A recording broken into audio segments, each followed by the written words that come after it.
A paz seja com todos, uma boa noite, que Deus ele nos abençoe. Tem uma palavra de Deus para os nossos corações nessa noite, que se encontra em Gálatas, capítulo 6, versículo do 7 ao 10, que nos diz assim: Não erreis, Deus não se deixa escarnecer, porque tudo que o homem semear, isso também ceifará. Porque o que semeia na sua carne, da carne ceifará corrupção, mas o que semeia no Espírito, do Espírito ceifará a vida eterna. E não nos cansemos de fazer o bem, porque a seu tempo ceifaremos, se não houvermos desfalecido. Então, enquanto temos tempo, façamos o bem a todos, mas principalmente aos domésticos da fé. Palavra maravilhosa. E Deus tem uma palavra especial para nós, e eu quero falar sobre semear, ceifar e o tempo de Deus para as nossas vidas. E a começar a falar sobre semear, e quando nós falamos de semear, é indispensável que nós não devemos pensar em duas situações. Existe uma semente boa e uma semente má. E qual é que nós temos semeado? Qual dessas duas tem feito parte do nosso dia a dia? A boa semente ou a semente má? A má semente é tudo aquilo que desagrada a Deus, é tudo aquilo que nos separa de Deus, é tudo aquilo que aborrece a Deus, é aquilo que está em Gálatas 5, a partir do versículo 19, que fala que são as obras da carne, a maldade, as feitiçarias, as brigas, as iras. Tudo isso afasta-nos de Deus, tudo isso nos distancia de Deus, e essa é a má semente. É essa semente que Paulo começa falando aqui, que ele vai falar sobre o semear, mas não é essa semente que ele quer. Ele diz que essa é quem semeia na corrupção, vai colher a corrupção. Quem semeia na carne, colherá a corrupção. Mas Paulo quer dar uma ênfase para que nós venhamos semear no Espírito, para que nós possamos colher a vida eterna em Deus. E é dessa boa semente que eu quero começar a falar. Eu quero falar que a boa semente é fazer o bem. A boa semente é seguir os ensinamentos de Jesus. A boa semente é agradar a Deus em tudo que nós fizermos. Isso é a boa semente. Quando nós estamos passando pelos lugares e lançando a boa palavra, essa é a boa semente da palavra de Deus. Mas para nós lançarmos a boa semente da palavra de Deus, precisamos de algumas coisas importantes para isso. A primeira coisa que nos chama a atenção é que o semeador, quando ele sai para lançar a sua semente, ele precisa ter confiança em Deus. Como diz Mateus 6, 26, que vai nos falar sobre as aves dos céus, que elas não semeiam nem colhem, mas Deus tem cuidado delas, e muito mais Deus tem cuidado de nós. Então, para nós semearmos, o primeiro passo do semeador é confiar que Deus irá dar o crescimento a essa semente que Ele tem nos confiado. Então, nós precisamos primeiramente confiar que Deus é poderoso para dar vida à nossa semente, que Deus é poderoso para trazer restauração através da nossa semente. E o que mais nós precisamos para semear além da confiança? Nós precisamos do zelo. É indispensável que uma pessoa que queira levar a semente da palavra de Deus, a boa semente de Deus, não tenha zelo. Como diz em Salmos, Salmo 126, versículo do 5 ao 6, que diz que aquele que leva a preciosa semente consigo, ele leva chorando, mas ele vai trazer consigo os seus molhos. Então nós precisamos disso, semear a boa semente. Semear a boa semente com zelo, com cuidado, porque Deus tem nos confiado a sua palavra, que é muito preciosa e que é muito poderosa e valiosa para as nossas vidas e para a vida daqueles que vão nos ouvir. Então, no primeiro, nós precisamos ter confiança, mas também nós precisamos zelar por aquilo que Deus tem nos confiado. Termos cuidado com aquilo que Deus tem nos dado, a boa semente da palavra de Deus. Qual é a terceira característica sobre semear? A terceira característica sobre semear é que aquele que semeia a palavra de Deus, ele semeia a justiça, ele semeia os valores eternos de Deus, como disse Oséias no capítulo 10, versículo 12, ele diz sobre semear a justiça. E nós devemos semear isso, porque quando nós semearmos a justiça da palavra de Deus, as pessoas vão ser alcançadas, lares vão ser restaurados, pessoas vão mudar a sua conduta, vão mudar a sua vida, porque vão entender o que é fazer a vontade de Deus, o que é a justiça de Deus e o que Deus quer para as nossas vidas. Será que nós sabemos o que Deus quer para as nossas vidas? Mas Ele quer nos ensinar através da sua palavra. Ele quer nos ensinar que é através de confiança, é através do zelo e através de semear a sua boa palavra. O que é semear com justiça? É o que está lá em Gálatas capítulo 5, versículo 22, que é semear o gozo, o amor, a longanimidade, a bondade, a benignidade. Essa é a boa semente. Essa é a semente de Deus por onde nós passamos e precisamos deixá-la, e Deus dará o crescimento. Mas qual é a quarta característica que eu quero falar daquele que é semeador, daquele que sai para semear?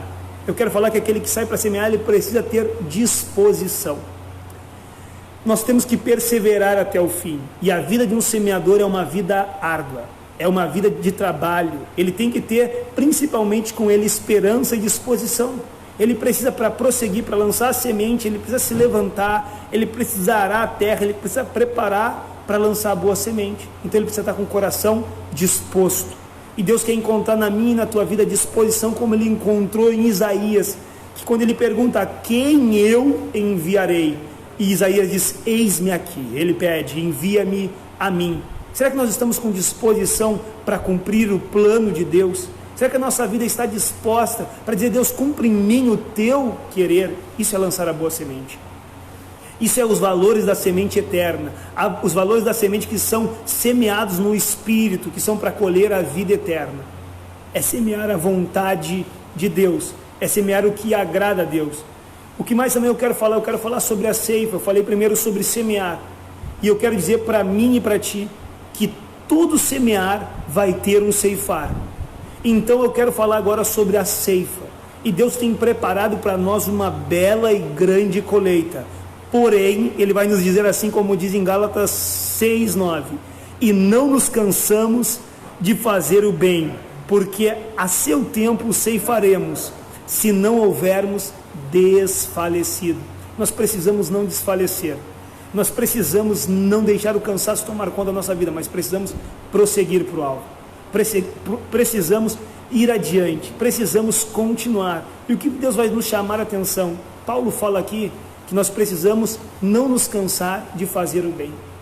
Quantas coisas ruins vêm ao nosso redor, quantas coisas ruins vêm ao nosso encontro, quantas coisas ruins vêm querer nos desmotivar a fazer o que é bom, a retribuir, até mesmo com aquele que nos faz o mal, nós viermos a fazer o bem. Mas é isso que Deus quer de nós, que nós não devemos nos cansarmos, ainda que às vezes a correnteza esteja totalmente contrária, ainda que ela esteja parecendo mais forte que nós, mas nós não podemos desistir de fazer o bem.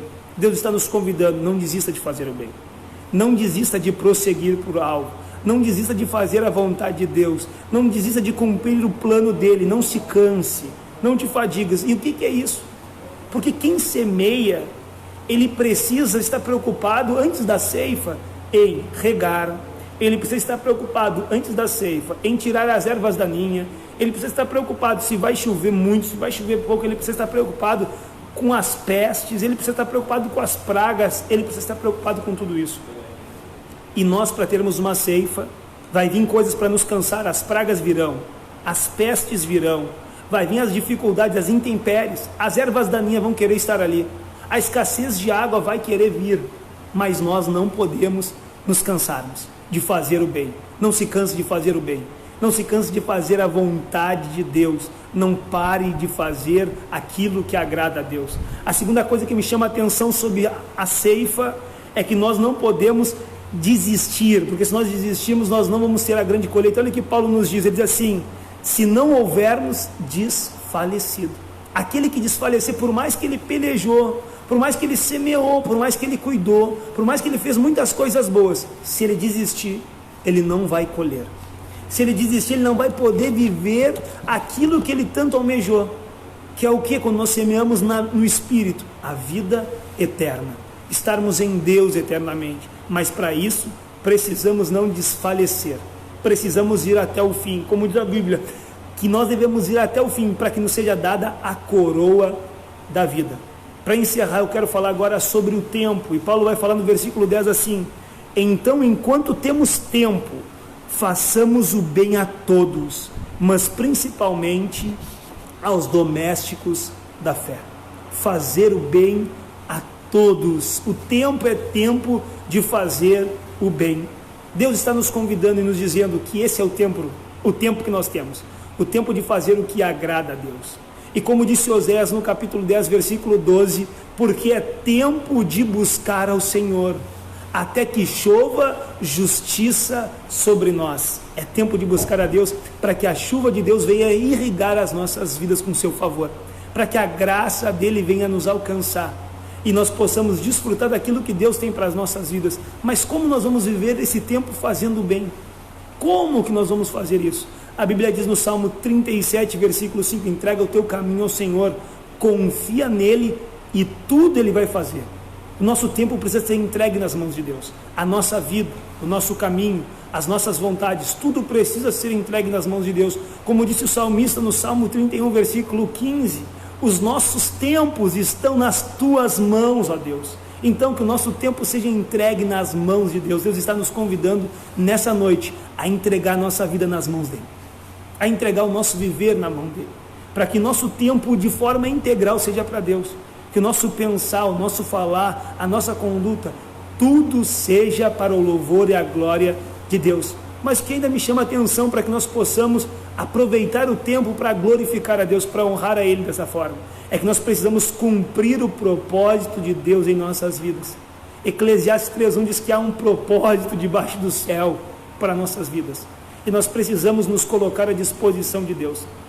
Será que nós estamos dispostos a dizer: Deus, eu quero fazer o teu plano, cumpre em mim o teu querer? Deus tem procurado disposição nas nossas vidas, mas será que nós estamos dispostos?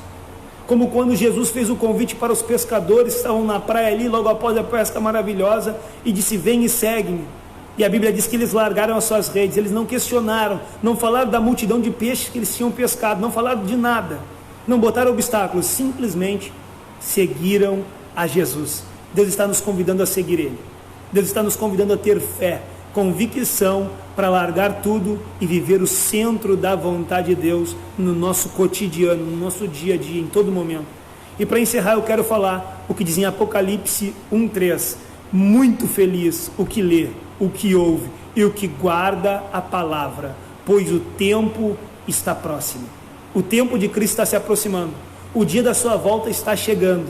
E nós precisamos aproveitar para ler mais. Nós precisamos aproveitar para ouvir mais e principalmente para guardar a palavra de Deus no nosso coração.